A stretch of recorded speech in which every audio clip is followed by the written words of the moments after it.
मुझे ये बताएं, ये सारा जो किस्सा है वो शुरू कहाँ से हुआ है? देखिए 2017 से ये प्रोजेक्ट जो था वो इसको लॉन्च किया गया था और इसकी फिजिबिलिटी जो है पहले उस वक्त बनी थी।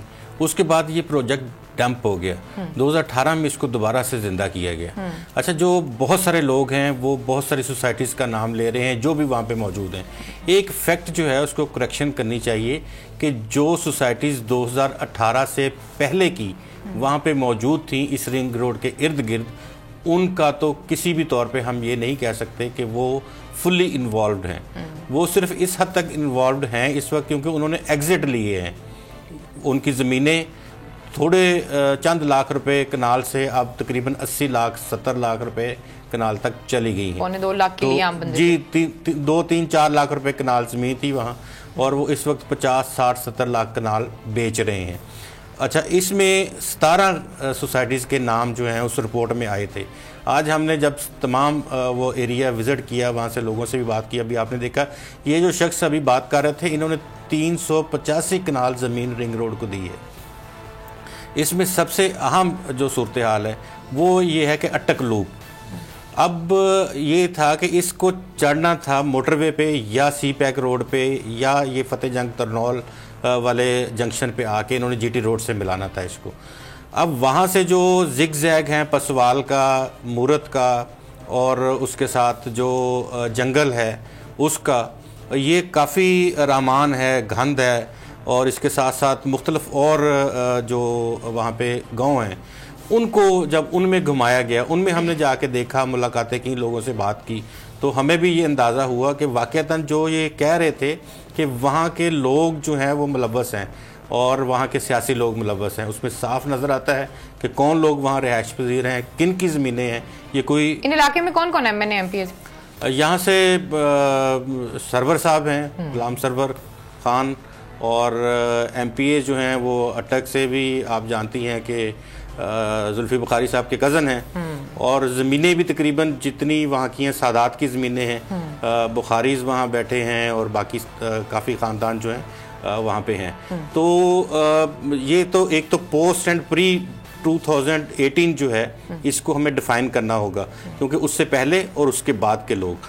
अब ये है कि इसमें अटक लूप जब शामिल किया गया, कॉस्ट बढ़ी और उसमें ज़मीनें शामिल की गई, तो ज़मीनों की ख़रीदारी में भी मामला आपने देख लिए कि ये शख्स जो है ये कहता है कि मैं तमाम लोगों को बोल टीवी के ऑफिस लेके आ सकता हूँ, पूरी ट्राली भर के ले आऊँगा।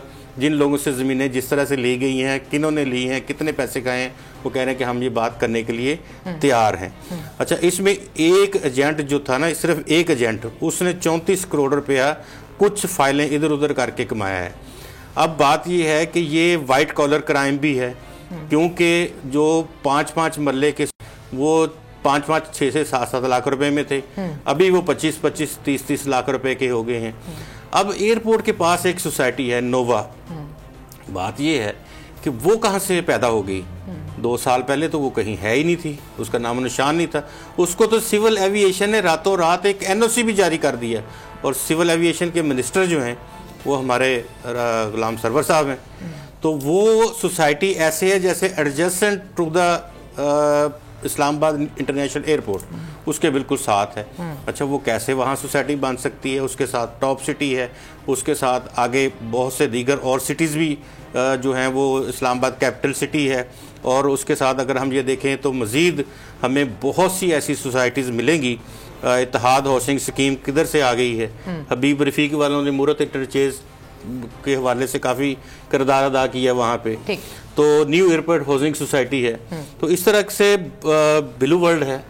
इस्लामाबाद कोऑपरेटिव हाउसिंग सोसाइटी वाले भी पीछे नहीं रहे हैं, उन्होंने भी अपना भरपूर अभी देखें कि 22 साल से इस्लामाबाद कोऑपरेटिव हाउसिंग सोसाइटी वाले अवाम के पैसे खा के बैठे हुए हैं, लोगों को प्लाटों का कब्जा नहीं दिया, लेकिन इसमें वो भी सबसे पहले आ गए और उन्होंने यहाँ पे भी अपना किरदार अदा किया। तो ये केस जिस तरह से नज़र आ रहा है और जितने लोग मुलव्वस हैं, ये सिवाय गर्द उड़ाने के मुझे लगता है कि इससे ज़्यादा ये आगे नहीं बढ़ेगा। ये मुख्तलिफ इश्यूज़ को आप ये कह सकती हैं कि हमें लगता ये है कि ये मुख्तलिफ इश्यूज़ को डी इशू करने के लिए उनको उनके ऊपर मज़ीद यानी कि आपको ओवरलैपिंग ऑफ द इश्यूज कर ले। समी साहब, कल मैं ये देख रही थी, जब गुलाम सरवर साहब ने बात की तो उन्होंने कहा इससे मेरा कोई राब्ता नहीं है, मतलब मेरा कोई कनेक्शन नहीं है सारे इशू के साथ। अगर आप कोई कनेक्शन साबित कर सकते हैं तो मुझे साबित करके दिखाएं। और इसके ऊपर उन्होंने इसी वजह से उन्होंने प्रेस कॉन्फ्रेंस की। लेकिन जैसे कि अभी मुर्तज़ा साहब बता रहे थे कि नोवा सोसाइटी के हवाले से जो उसे एनओसी दिया गया सिविल एविएशन की तरफ से दिया गया, तो कनेक्शन तो रजिस्टर हो गया ना समी साहब यहाँ पे? देखिए, ये बात कि कोई आदमी जब ये वजीर कहता है कि मेरी उनके साथ दोस्ती है, तो अब जरूरी तो नहीं है ना कि वो उन्होंने अपने नाम से कोई चीज खरीदी हो। अब तो लोग बहुत सियाने हो गए हैं, अपना निशान नहीं छोड़ते, इतने ज़हीन लोग हैं। ये वाइट कॉलर क्राइम जो है, तो उसमें कैश लिया होगा। अब जैसे मुर्तज़ा बता रहे हैं कि वो सिविल एविएशन अथॉरिटी ने एनओसी दिया, तो अब ये तो अंधे को भी पता है कि सिविल एविएशन को कौन हैंडल कर रहा है, वो वजीर हवाबाजी के अंडर ही आती है सारा कुछ। तो बुनियादी तौर पर ये एक ऐसी कहानी है, और इसमें मैं वज़ीर-ए-आज़म इमरान खान, जुल्फी बुखारी उनके बहुत करीबी साथी हैं, और गुलाम सरवर खान भी बड़े मजबूत वो उनके सियासी साथी हैं, लेकिन उन्होंने इस बात की परवाह नहीं की और ऐसी इंक्वायरी इनिशिएट करवाई है, खुद उसको वो सुपरवाइज कर रहे हैं। और इसमें मुझे ये बताया गया है कि बेसिकली जो मौजूदा कमिश्नर हैं पिंडी के, उनको credit goes to him. Reportedly ये बताया जाता है कि उन्होंने भी वजीर आजम को ब्रीफ किया, और जब वजीर आजम को ब्रीफ किया तो फिर वजीर आजम ने अपने जराये से इंफॉर्मेशन ली, और उसके बाद उन्होंने इसकी एक इंक्वायरी लिया। अब ये सारे के सारे जो लोग हैं, जुल्फी बुखारी साहब ने अपने आप को अलहदा कर लिया है कि जी ठीक है, मैं क्लीन हूँ और मैं वापस आऊंगा, मैं साबित करूंगा कि मैं इसमें नहीं हूँ। उनके कजन की, उनके अजीजों की वहां पर जमीनें हैं। सरवर खान साहब के बारे में ये रिपोर्टेडली ये कहा जा रहा है कि वो सारा कैश दिया गया। उसमें ये बात उन्होंने की ही नहीं कि जनाब ये बंदा जो है, ये जमीन इतनी आएगी, उसके नाम होगी, उसके इतने प्लाट होंगे। बिल्कुल नहीं। ठीक है जनाब, आप ये काम हम आपको करवा के देते हैं, इतना हमारा कैश है और पेमेंट ये आपने करनी है। इस तरह की चीजें भी हो सकती हैं, क्योंकि ये लोग कह रहे हैं कि ये वहां पर ये काम ऐसे हुआ है। तो ये बुनियादी तौर पर एक अलमिया है हमारे मुल्क में, जो एक करप्शन की दास्तान है। अब आप देखें कि ये, जैसे आज मैं अप्रिशिएट करता हूँ मुर्तज़ा को कि वो गए हैं वहां पर, उन्होंने सब लोगों से बात की है, और हमें ये बताया जा रहा है कि कोई 1 अरब 2 अरब नहीं, ये कई अरबों का ये स्कैंडल है। और एक एजेंट अगर 34 करोड़ रुपए की फाइल इधर उधर कर गया, जो जमीन 2 लाख 3 लाख 4 लाख रुपए कनाल पे थी, वो 70-80 लाख रुपए कनाल पे या करोड़ के कनाल पे हो गई है, जबकि अभी अमली तौर पर रिंग रोड बनी नहीं है। तो जब ये बन जाएगी तो आप इसको जरा कैलकुलेट कर लें कि ये कितनी महंगी, ये कितनी गाड़ियां लोगों की लगी और किस तरीके से ये सारा माल बनाया गया। तो बड़ा ये एक सैड है क्या। और इसमें देखें, मैं अब नाम नहीं लेना चाहता क्योंकि इंक्वायरी चल रही है, इंतहाई जूनियर ऑफिस लगाया गया जमीनों की खरीदारी पर, और माल जो है ना इसमें बहुत ज्यादा लिया गया। ये आपको याद होगा जब ये मोटरवे बनी थी ना, तो तब भी उसमें भी जिग-जैग हुआ था। लाहौर से इस्लामाबाद मोटरवे का भी डिस्टेंस जो है वो 100 रुपए, यानी 100 किलोमीटर ज्यादा है।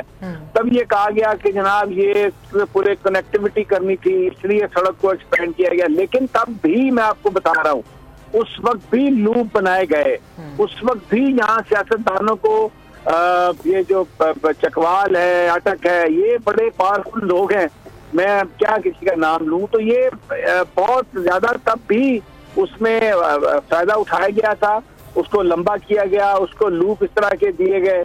और अब भी ये जो रिंग रोड है वही प्रैक्टिस की गई है। बहुत सारे पुराने लोग जो लोग इस मामले को समझने वाले थे वो हैं। और फिर देखे, जो कमिश्नर जिनको हटाया गया वो होम टाउन है उनका, उनके सब इलाकों से वो बड़े, मतलब मैं अब क्या नाम लूं, किसके वो साहबजादे हैं, कैसे हुए, क्या हुआ, ये मेरा ख्याल है कि आने वाले वक्तों में जो चीजें क्लियर होनी है, जो चीजें सामने आनी है, बहुत ही वो स्टार्टलिंग रेवलेशन होंगी। और ये एक ऐसा काम किया वज़ीर आज़म ने, साबित कर दिया वज़ीर आज़म इमरान खान ने कि वो करप्शन के खिलाफ वाकईतन ही is the only one who stand. और इस बात का कोई उन्होंने ख्याल नहीं किया कि उनकी हुकूमत को या उनकी जमात को कोई से खतरा हो सकता है। मुझे ये लगता है कि ये जो स्कैंडल है, इसमें जहां एक बहुत बड़ा अनर्थ हुआ है, फ्रॉड, उसी तरह इमरान खान की जो रिजॉल्व है, इमरान खान का जो फैसला है कि वो करप्शन के खिलाफ लड़ेंगे और मेरा ख्याल है इससे बेहतर सबूत नहीं मिल सकता था जो इस सारे मामले में, जिस तरह इमरान खान साहब का जो एक करैक्टर है, जो उनकी ईमानदारी है, जो उनकी दयानतदारी है, वो बिल्कुल सामने आई है कि वो किसी को भी कोई किसी का भी लिहाज करने के लिए तैयार नहीं। समीर साहब आपने बिल्कुल ठीक बात की है। अच्छा शहबाज, इस हवाले से भी खबरें आ रही हैं कि आज सुना ये जा रहा था कि जुल्फी बुखारी साहब ने 5 बजे के करीब कोई प्रेस कॉन्फ्रेंस करनी थी और बाद में पता चला कि वो प्रेस कॉन्फ्रेंस नहीं कर रहे। फिर खबरें कुछ इस हवाले से भी आ रही हैं कि कहा बुखारी साहब ने कहा है कि जी ये पड़ा मेरा इस्तीफा और मैं जा रहा हूँ लंदन। कुछ इस हवाले से भी खबरें आ रही हैं, तो अब आप थोड़ा इस पर रोशनी डालिएगा। और जो गुलाम सरवर साहब ने आज बात की है, उन्होंने कहा मेरे खिलाफ तो साजिश की जा रही है, और बहुत से लोग ये समझ रहे हैं कि जो गुलाम सरवर साहब साजिश की बात कर रहे हैं वो पंजाब की तरफ इशारा कर रहे हैं। जी बिल्कुल लीना, आपने दुरुस्त कहा। ये पहले गुलाम सरवर साहब की बात करते हैं। उन्होंने आज काबीना इजलास में काफ़ी खुलकर उन्होंने बात की और पंजाब हुकूमत को काफ़ी उन्होंने तनकीद का निशाना बनाया। वज़ीर आज़म उनको मुसलसल चुप कराते रहे। वज़ीर आज़म ने कहा कि आपने प्रेस कॉन्फ्रेंस क्यों की, उनसे वज़ीर आज़म ने वजाहत तलब की थी। उस पर उन्होंने कहा जी मेरा नाम सोशल मीडिया पर आया, तो वज़ीर आज़म ने कहा आपको जवाब सोशल मीडिया पर देना चाहिए था।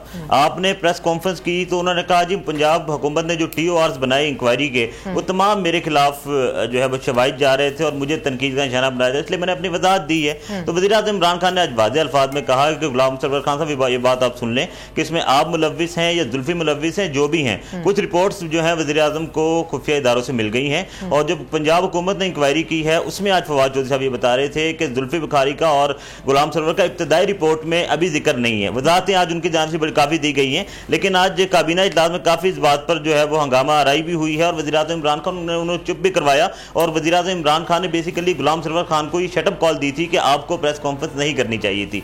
और जुल्फी बुखारी ने आज 5:30 बजे एक प्रेस कॉन्फ्रेंस उन्होंने शेड्यूल रखी थी इस्लामाबाद प्रेस क्लब में, और हमारी इतलात ये है कि उनको प्रेस कॉन्फ्रेंस से रोका गया है कि आप अभी प्रेस कॉन्फ्रेंस ना करें। और जो जहां तक जुल्फी बुखारी ने कल एक ट्वीट किया था उसमें कहा था इस्तीफा, तो वो इस्तीफा उन्होंने दिया नहीं, उनसे इस्तीफा फिलहाल लिया गया है। और जब तक ये इंक्वायरी मुकम्मल नहीं होती इस वक्त तक जो है जुल्फी बुखारी दोबारा ओहदे पर नहीं आएंगे। तो ये कहानी शुरू उस वक्त। एक और बात मैं अगर शहबाज अगर आप मुझे इजाजत दें अलीना, यहाँ पर एक और चीज सामने आई है जी।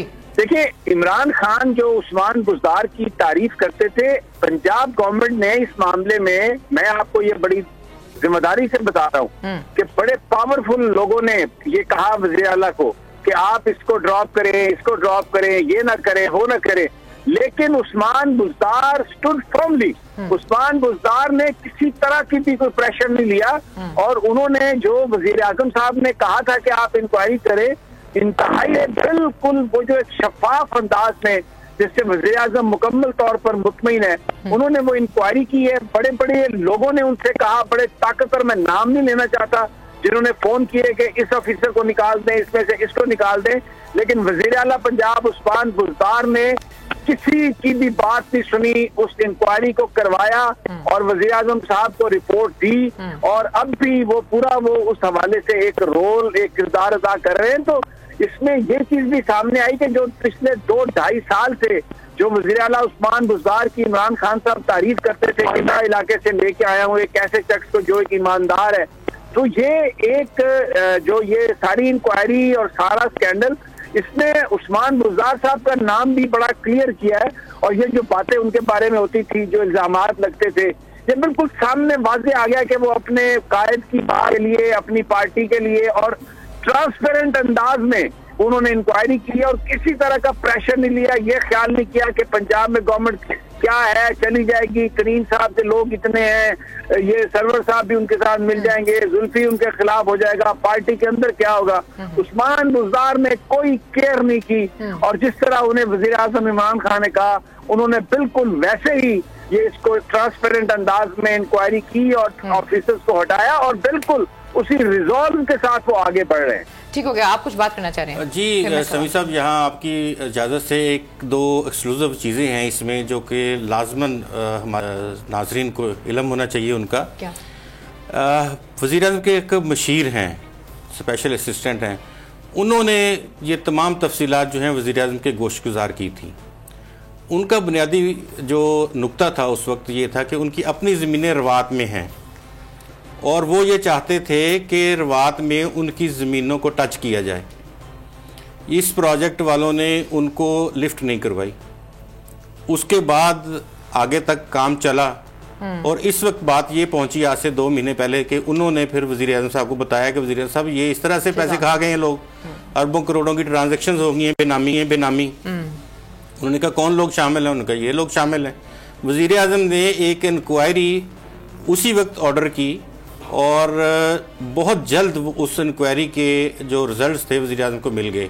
वज़ीर आज़म को बता दिया गया कि कौन कौन से लोग किस तरह से मुलव्वस हैं। ये आप बात करें शहजाद अकबर साहब की मेरे ख्याल से। अच्छा, जो ये बात हुई और आप ये कह रहे हैं कि बेसिकली जुल्फी बुखारी साहब और गुलाम सरवर साहब के खिलाफ जो इस वक्त सारी चीजें सामने आ रही हैं, जो भी रिपोर्ट इनिशिएट की गई है जिसमें अपैरेंटली अभी उनका नाम नहीं है, अच्छा, ये शहजाद अकबर साहब की तरफ से बात करें ताकि लोगों को पता चले। की इंटरनल पॉलिटिक्स की जो बात है वो इस तरह से है कि यावर बुखारी साहब सीएम पंजाब के कैंडिडेट थे आज से कुछ महीने पहले और उस्मान बुज़दार को हटाना चाहते थे और जुल्फी बुखारी साहब ने बड़ी मेहनत की उसके लिए, उनको हटाने के लिए। अच्छा। लेकिन वो ना हटा सके और फिर आप ये देखें कि उस्मान बुज़दार यानी कि आप कह रहे हैं कि उस्मान बुज़दार साहब ने बदला लिया बेसिकली जुल्फी बुखारी बदले की बात नहीं कर रहे।